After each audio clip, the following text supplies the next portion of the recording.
Hello everyone and welcome back to my channel. In this video, we're going to talk about SQL Server data compression, reducing data and storage size. My name is Wally Pons. I'm a SQL Server DBA with over 25 years of experience in Microsoft SQL Server and other types of RDBMS. You may contact me in one or more ways as shown below.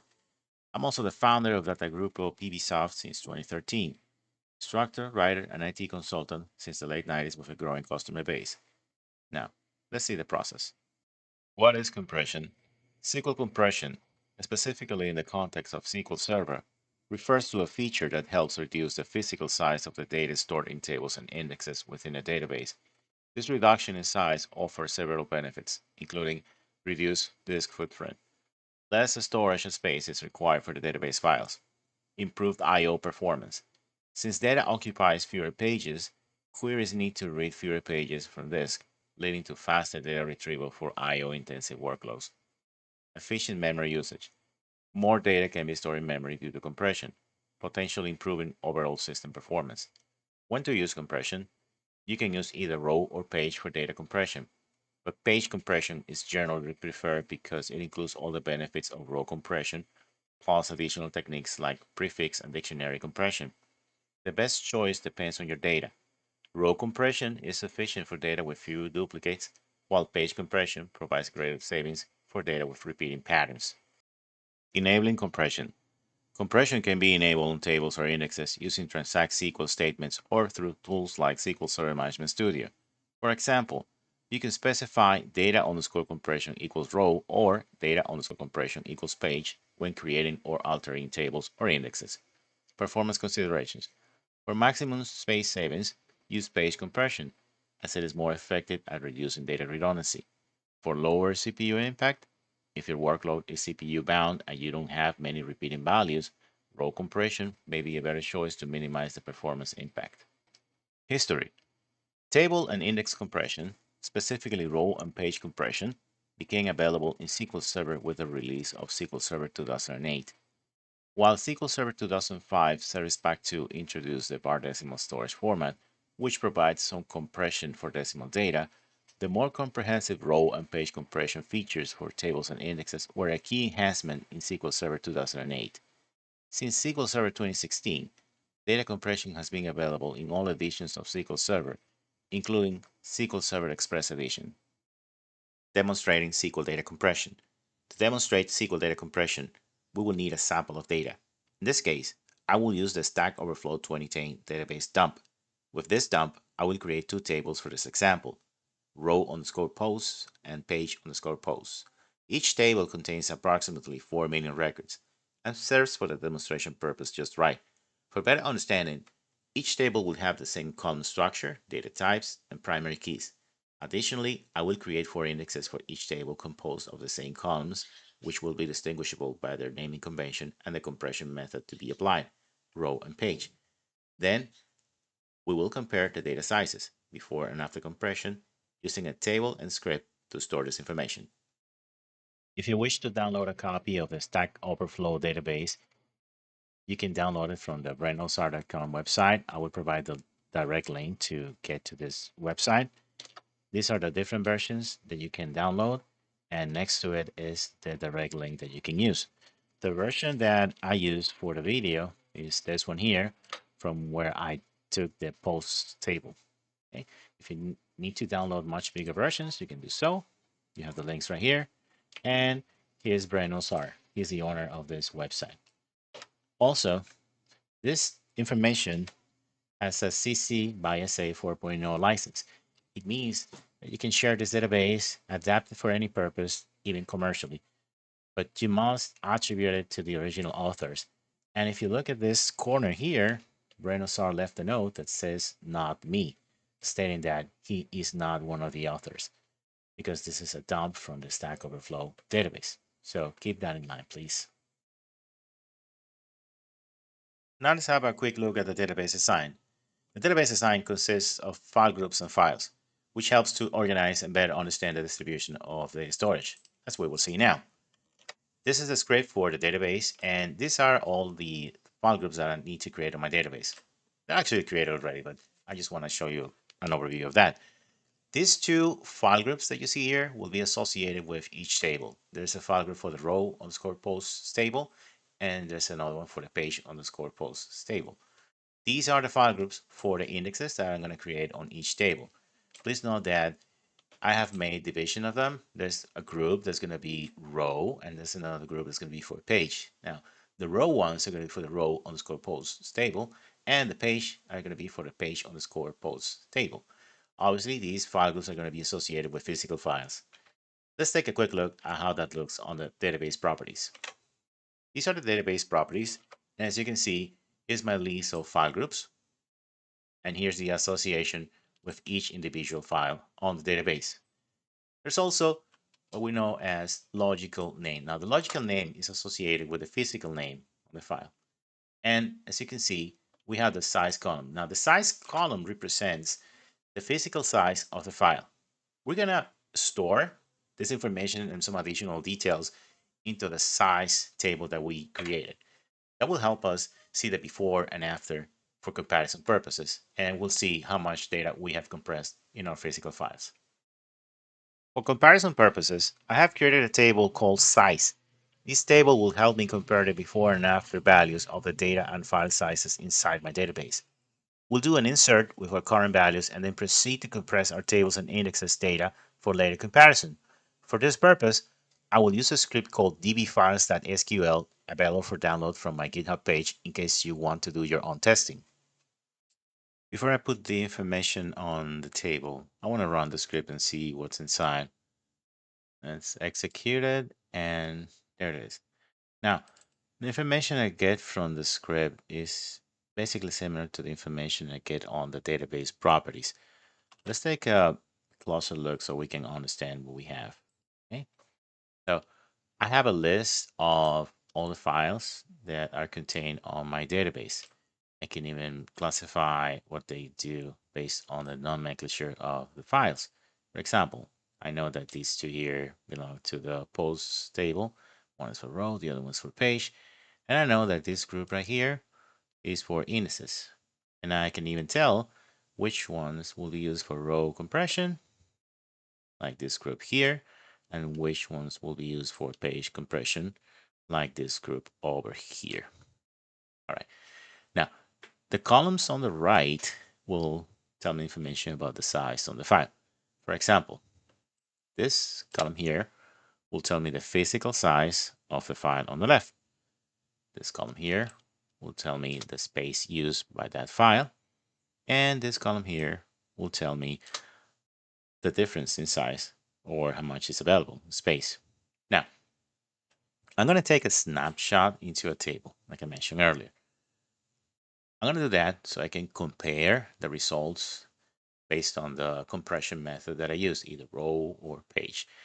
And not just to get the compression, but also to see how the file is physically affected. For example, some cases, the file for, there it is, okay, in some cases, the size of the tables physically, even if they are reduced, may be affected, which means they can grow. In cases like this one, it might grow up to double the size. We need to run the process and verify that. We're not 100% sure yet, but usually that's what happens. Now, let's put that information into the table. To do that, I'm going to double check that the table is empty. And it's empty. Okay, now I can run the query with the insert into first. And once I do that, I'm going to update my table. Let's read my table now. And there's my snapshot. Now I can proceed and do my data compression and compare the difference.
Now that we're done running the compression process, we should update the size table in order to make a fair comparison between the before and after results.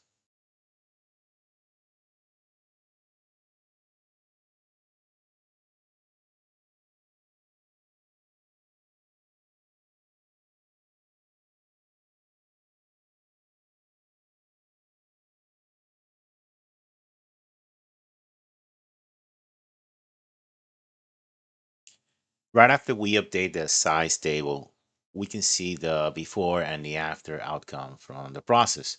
Let's take a quick look at the table. As you can see, we have two lines per file, and we have the before and the after. To better understand what happened, I'm going to filter for the logical name of a table, in this case, the row posts table. Do a filter, and there it is. Okay, now let's take a closer look to understand what happened here. This column right here represents the physical size of the file. So you can see originally it was 6.4 gigs. Then after the process, it grew to 12.5 gigs, almost double the size. This column right here represents the data size. The data size was 6.3 gigs before the process, and after the process, it became 5.9 gigs, around 400 megabytes in savings. Now, this can be a little complicated to read because we have to read one line, then the other line, and compare.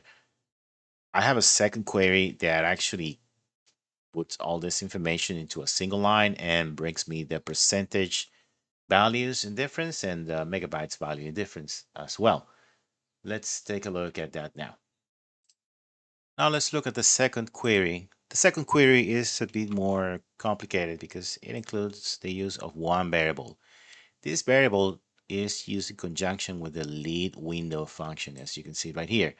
The lead window function will help me move forward an additional row or more than one additional row. In this case, it's going to be one because that's what I'm applying to the variable. The variable is used in several positions of the window function, as you can see right here. And the reason for that is so that I don't have to be typing it over and over again and avoid any mistakes or typos. Also, with this query, I can also generate a DBCC shrink file command so I can shrink the physical file to a more decent size in accordance with the amount of data that's on it. Let's execute the query and see what we get back from it. As you can see, we have very interesting information. First, we're going to take a look at the file size information, which is right here. Okay. We can see the original size of the physical file, the new size of the physical file, how much was the increased size, which is 6 gigs in size, and percentage wise, we can see how much that represents 94.87%. That was a lot. Also, we can see the information of the data on the file. In this case, there you go. Let's see right here. Okay, we have the all space use, which was 6.3 gigs of data. And after the compression, it came down to 5.9 gigs, which represents 405 megabytes and 6.41%. Okay. Now, if I want to shrink the physical file that's holding that data, I can use this DBCC shrink file command. Just need to copy that. Could be this window or a new window. Just got to make sure to be on the right database. Okay. Now here, it has a default of 1, which means 1 megabyte. This is okay because it's not going to shrink it to 1 megabyte because that's impossible. But that means it will shrink it to the most minimal amount of physical space that it can take. You could manually say, for example, 6 gigs by putting 6,000 here, and it will also shrink it to 6,000. Okay, so if whenever you're ready, just make sure you run this command on the proper database so that it can shrink the file physically. The script we just saw is very useful if you have a small database, meaning a database with a primary and a transaction log file, or a primary and a few files, like 2 to 3, maybe 4 files. It's very useful, very manageable, and it will help you a lot. But if your database has a structure of file groups and files, and you have, say, 15, 20, 30, 50 files, then it becomes a problem. Now, the solution for that is using a cursor, like you see on my screen here. I'll explain what it is and what it does. This cursor right here has a composition of the following. First off, it creates 2 tables. Those are temporary tables, by the way. Now, the first table is called logical names. This table holds the information from the size table. Okay? The second table is called results. Now, this one, as the name states, will hold the results from the cursor.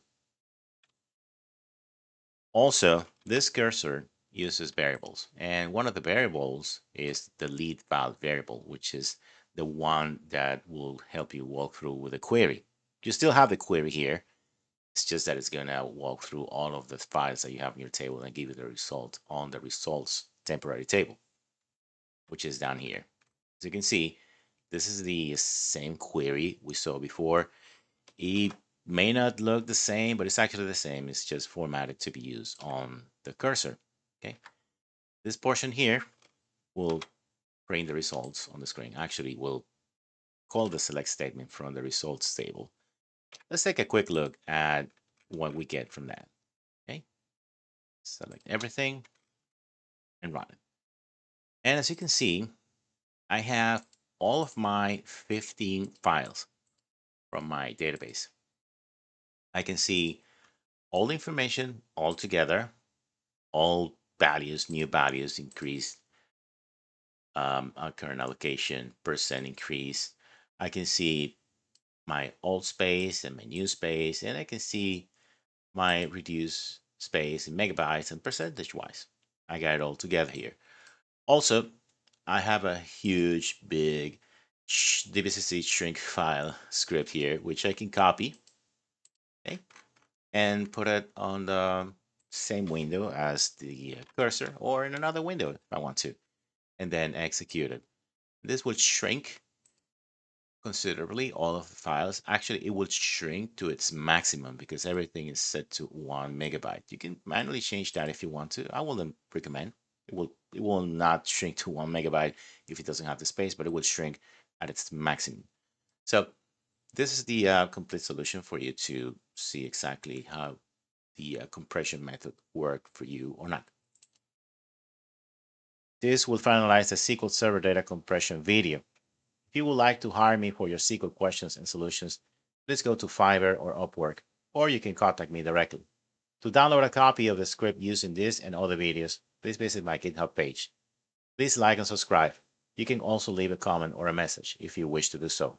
Thank you for watching.